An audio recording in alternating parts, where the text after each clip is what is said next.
तो चलिए चर्चा करते हैं मैक्स वेबर के एक अगले थ्योरी पर, सामाजिक क्रिया।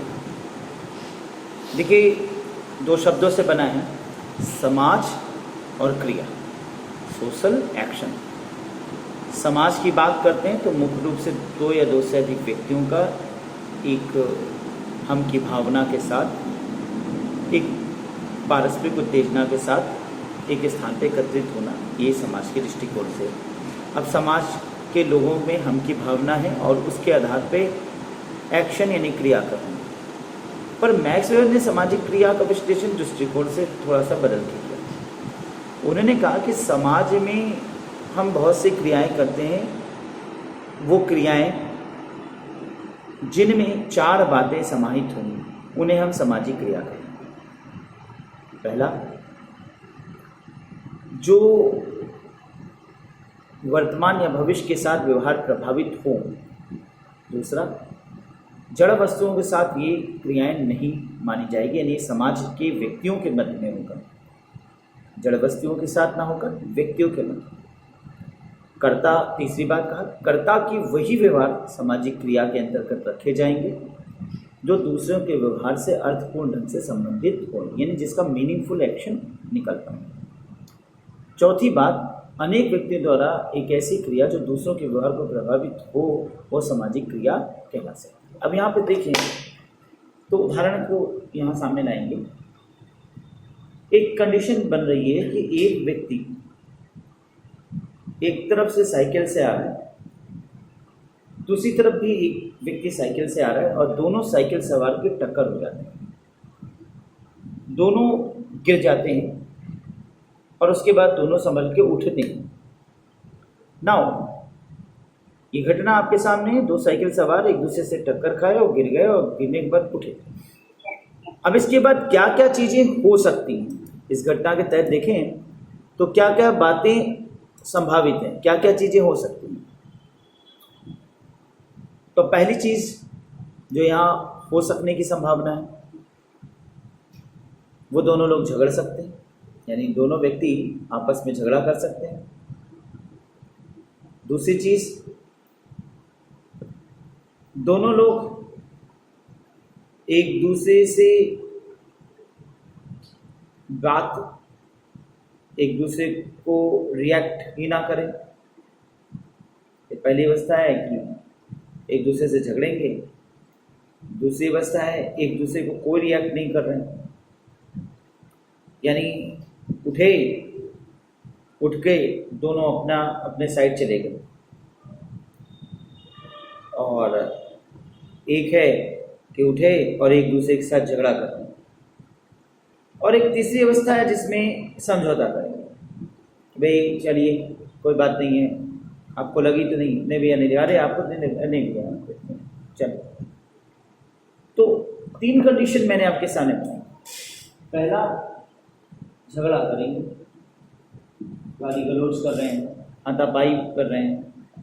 दूसरा, समझौता करेंगे, चलिए भैया कोई बात नहीं, मेरी ओर से ही गलती थी, गलत साइड से मैं ही आ रहा था, अरे नहीं भैया हो जाता है, सड़क ही आजकल बड़ा टूटा फूटा ऊबड़ खाबड़ बनाया गया है, कोई व्यक्ति कच्चा खा सकता है, ऐसे आप आमन बात कर रहे हैं। तीसरा, कोई प्रतिक्रिया नहीं करेंगे, कोई प्रतिक्रिया नहीं करेंगे। जैसी बात है, तीनों बातें हो सकती हैं। कोई प्रतिक्रिया नहीं करेंगे, झगड़ा करेंगे, समझौता करेंगे। जैसे आए दिन हम लोग जाते आते रहते हैं और रास्ते में किसी से कोहनी लड़ गई जरा सा, तो जरूरी नहीं कि हम लोग बस एक झपड़ मारे, वो हमसे भिड़ा, या हम गाली गलौज करते हुए चले, ठीक है इग्नोर करा रहे, ठीक हो गया, चलते फिरते हो गया, लग गया कोहनी, छोड़ो चलो आगे बढ़ो।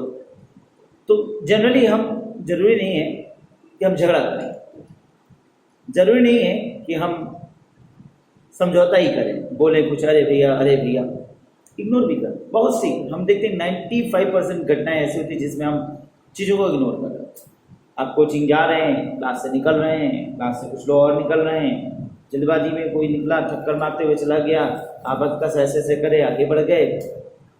कभी थोड़ा सा ऐसे देख लिया, छोड़ गया, छोड़ो जाने दो। तो ये 3 बातें किसी भी घटना में देखने को मिलेगी। अब इन 3 बातों में हम सामाजिक क्रिया को किसके अंतर्गत रखेंगे, यानी किसे हम सामाजिक क्रिया कहेंगे और किसे हम सामाजिक क्रिया नहीं कहेंगे। यहाँ पर झगड़ा और समझौता, इन दोनों केसेस को सोशल एक्शन के अंतर्गत रखा जाएगा, जबकि इस केस को नॉट ए सोशल एक्शन में रखा। रीजन, इसमें दोनों लोग एक दूसरे से इंटरेक्शन कर रहे हैं, मीनिंगफुल इंटरेक्टिव एक्शन, अर्थपूर्ण क्रिया हो रही है, एक दूसरे को कुछ बोला कहा जा रहा है, सुना जा रहा है, मीनिंगफुल इंटरेक्शन है। जबकि इसमें कोई इंटरेक्शन नहीं है, तो जहां कोई अंतर क्रिया नहीं हो, तो कोई समाज की विशेषता नहीं पनपेगी। मैक्स वेबर ने समाज की परिभाषा के आधार पर सामाजिक क्रिया को जोड़ा है। समाज में क्या है, 2 या 2 से अधिक व्यक्ति पारस्परिक जागरूकता के साथ एक हम की भावना को विकसित करते हैं। तो 2 या 2 से अधिक व्यक्ति तो थे, परंतु इनमें पारस्परिक जागरूकता यानी एक दूसरे के प्रति इंटरेक्शन नहीं था, इसलिए यहां पर समाज बना ही नहीं और क्रिया इनएक्टिव हो गई। जबकि इन दोनों केसेस में क्या है, अगर हम झगड़े को लें तो दोनों व्यक्ति एक दूसरे से इंटरेक्शन करें, मारपीट पे उतारू हो गए। एक प्रकार से देखा जाए तो अंतर क्रिया हुई, चाहे नेगेटिव हुई। इस केस में देखें तो इंटरेक्शन हुआ, चाहे पॉजिटिव हुई, चलो भाई कोई बात नहीं, अरे भाई, और इसमें कोई इंटरेक्शन नहीं। तो अब इंटरेक्शन वर्ड से देखें तो क्या निकल के आता है, अंतर क्रिया। तो इन्हें अंतर क्रियावादी समाजशास्त्री कहा जाता है। क्यों कहा गया अंतर क्रियावादी समाज? क्योंकि इंटरेक्शन हो रही और सामाजिक। अब इसी अंतर क्रिया को इन्होंने एक वर्ड दे दिया, मीनिंगफुल इंटरेक्शन, निर्वचनात्मक बोध होना। तो समाजशास्त्र को इन्होंने परिभाषित करा मैक्स वेबर ने। इन्होंने कहा समाजशास्त्र निर्वचनात्मक बोध का अध्ययन है। समाजशास्त्र क्या है? निर्वचनात्मक बोध का अध्ययन। तो जब भी आपके एग्जामिनेशन में क्वेश्चन आएगा और क्वेश्चन में रहेगा कि निर्वचनात्मक बोध वर्ड आ जाएगा, तो निर्वचनात्मक बोध वर्ड आने से ही आप इसे किसके साथ जोड़ देंगे? मैक्स वेबर के साथ जोड़ देंगे। तो मैक्स वेबर ने निर्वचनात्मक बोध की बात की, यानी मीनिंगफुल इंटरेक्शन होना। मीनिंगफुल इंटरेक्शन होगा तो सामाजिक क्रिया हुआ माना जाएगा। ये है सामाजिक क्रिया। मैक्स वेबर ने इनके 4 दशाओं को बोला, कहा कि ये 4 दशाएं होंगी तभी तो हम सामाजिक क्रिया हुआ मानेंगे। अब वो कौन से 4 दशाएं होंगी, इस बात को देखें। तो पहले उन्होंने कहा कि ये उपस्थित या परिचित व्यक्ति की वर्तमान, भूतकाल या भविष्य के व्यवहार द्वारा प्रभावित हो सकते हैं, यानी किसी व्यक्ति के व्यवहार से प्रभावित हो। तो जहाँ पर वर्तमान में झगड़ा हो रहा है उनके व्यवहार से प्रभावित हो रही है। और दूसरी विशेषता उन्होंने कहा कि जड़ वस्तुओं के द्वारा नहीं। अब जड़ वस्तुओं के द्वारा नहीं मतलब समझिए, एक अगला उदाहरण रख रहा हूँ, अगला एग्जाम्पल रख रहा हूँ। एक व्यक्ति हनुमान जी की पूजा कर रहा है, पाठ कर रहा है और प्रार्थना कर रहा है। बड़े भाव विवेक के साथ हनुमान जी से बात कर रहा है, प्रार्थना कर रहा है और अनुग्रह कर रहा है, अरदास लगा रहा है, भजन गा रहा है। तो यहाँ पे आपको दिख रहा है कि हनुमान जी, भगवान हनुमान और व्यक्ति दोनों एक दूसरे से इंटरेक्ट कर रहे हैं। तो क्या इसे हम सोशल एक्शन कहेंगे? तो in that case it is not a social action, it is an individual action. Interactional प्रणाली हो रही है, व्यक्ति स्वयं से बात कर रहा है। अब आप कहेंगे कि व्यक्ति मानव से बात कर रहा है, मानव से किसी दूसरे तत्व से, वो दूसरा तत्व हो सकता है परंतु वो मानव नहीं। और समाज की विशेषता में पहला कंडीशन है 2 or more than 2 pupils. Now in that condition only a single people interacting to other. That's why it is not a society. जब सोसाइटी नहीं तो सोशल एक्शन भी नहीं होगा। तो जड़ वस्तुओं द्वारा प्रभावित उसकी क्रियाएं, प्रतिक्रियाएं, कोई भी प्रक्रिया सामाजिक नहीं कहलाती। तीसरी विशेषता इन्होंने कहा कि अर्थपूर्ण ढंग से, मीनिंगफुल, यानी सामाजिक क्रिया तभी कहलाएगी जब कोई चीज मीनिंगफुल होगा, मीनिंगफुल रूप से उसको देखा जाएगा, एक दूसरे से इंटरेक्ट मीनिंगफुल रूप से अर्थ निकलता हो, जब किसी क्रिया का मीनिंग निकलता हो। तो यहाँ पे क्या है, मीनिंग्स निकल रही है ना, झगड़ा कर रहे हैं मीनिंग निकल रहा है, समझौता कर रहे हैं मीनिंग निकल, पर यहाँ तो कोई मीनिंग ही नहीं निकल रहा। अब हम देखें तो मानवों में जो संप्रेषण है वो मीनिंगफुल ही होता है। एक व्यक्ति अगर दूसरे व्यक्ति से बात कर रहा है तो हम ये कहेंगे कि मीनिंगफुल कम्युनिकेशन हो रहा होगा, क्योंकि कोई व्यक्ति किसी से अब्बा डब्बा जब्बा, अब्बा डब्बा जब्बा, अन्न पन्न चन्नपन, अन्न पन्न चन्नपन ऐसे तो नहीं बात करता, या पक्षियों की तरह एक दूसरे से ची ची ची बोल रहे हैं, पैरट की तरह, मिट्टू की तरह बात कर रहे हो।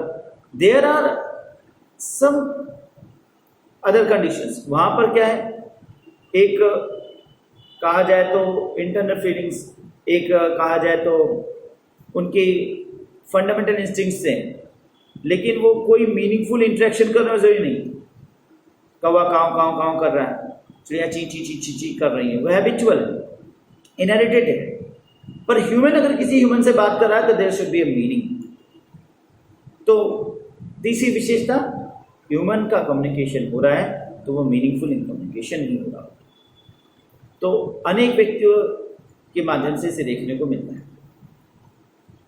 और चौथी विशेषता, जब अनेक व्यक्तियों द्वारा की गई क्रिया हो जो दूसरों के व्यवहार से प्रभावित हो जाए, यानी कुछ लोग कोई क्रिया कर रहे हैं, उससे देख करके दूसरे लोग प्रभावित हो रहे हैं और उससे क्रिया कर रहे हैं, तो वो भी सामाजिक क्रिया।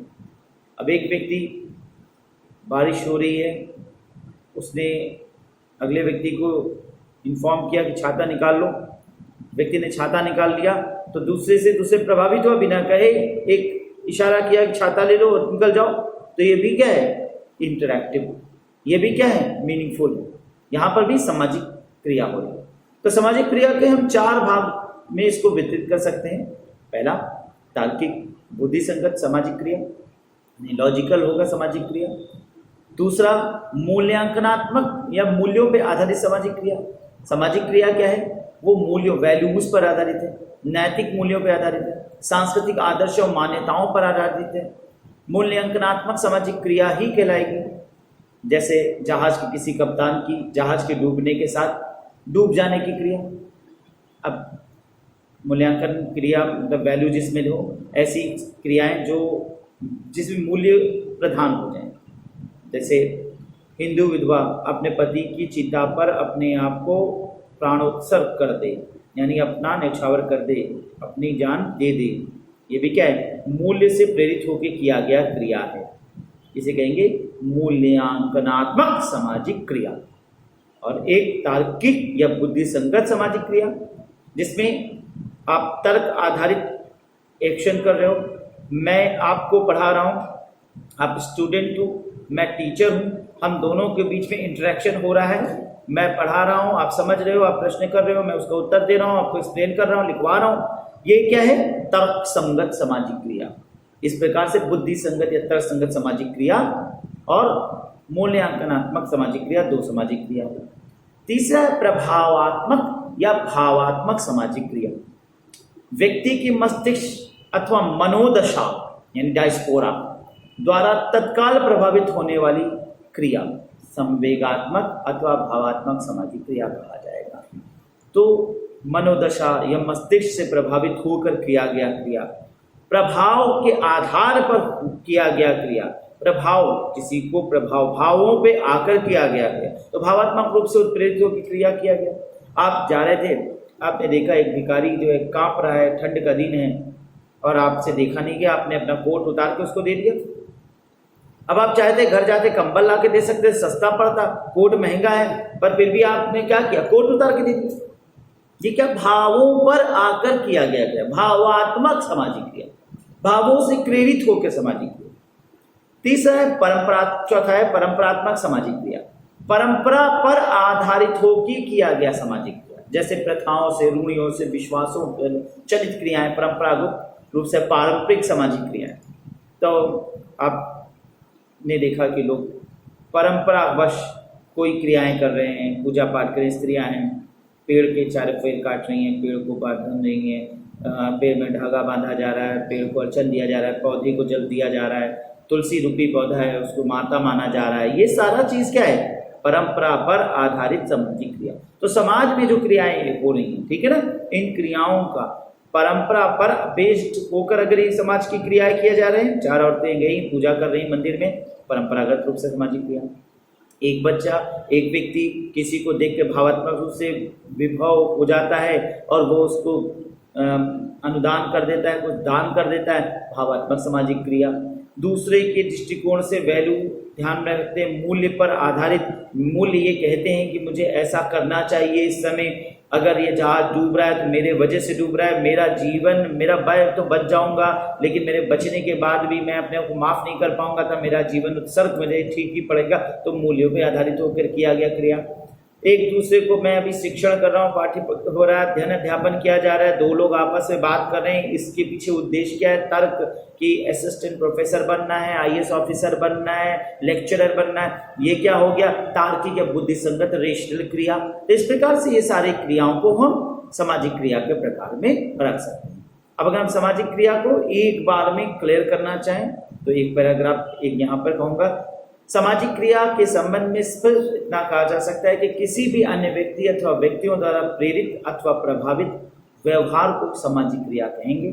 इस प्रकार सामाजिक क्रिया वह है जो निर्वचनात्मक बोध को दर्शाता है एवं क्रिया की व्याख्यात्मक बोध करता है। सामाजिक क्रिया के लिए एक व्यक्ति या अधिक व्यक्तियों का शारीरिक रूप से किसी स्थान विशेष पर उपस्थित होना भी आवश्यक नहीं है। जैसे फोन से भी हम सामाजिक क्रिया कर सकते हैं, फोन से हम किसी को कुछ कह सकते हैं, बोल सकते हैं, बात कर सकते हैं, प्रभावित हो सकते हैं, किंतु इसके लिए अन्य व्यक्तियों का कोई भी व्यवहार अथवा प्रत्याशित व्यवहार का होना आवश्यक है। कोई दूसरा व्यक्ति होना चाहिए, उसके द्वारा हमें प्रभावित होना पड़ेगा, जो कर्ता के व्यवहार को प्रभावित करे। मैक्स वेबर के अनुसार किसी भी क्रिया को तभी सामाजिक क्रिया कहा जा सकता है जब उस क्रिया के कर्ता अथवा कर्ताओं द्वारा लगाए गए व्यक्तिपरक अर्थ के अनुसार उसकी क्रिया में दूसरे व्यक्तियों की मनोवृत्तियों अथवा क्रियाओं का समावेश हो, इसी के दौरान वह उससे प्रभावित भी हो। ये था सामाजिक क्रिया का सिद्धांत अकॉर्डिंग टू मैक्स वेबर।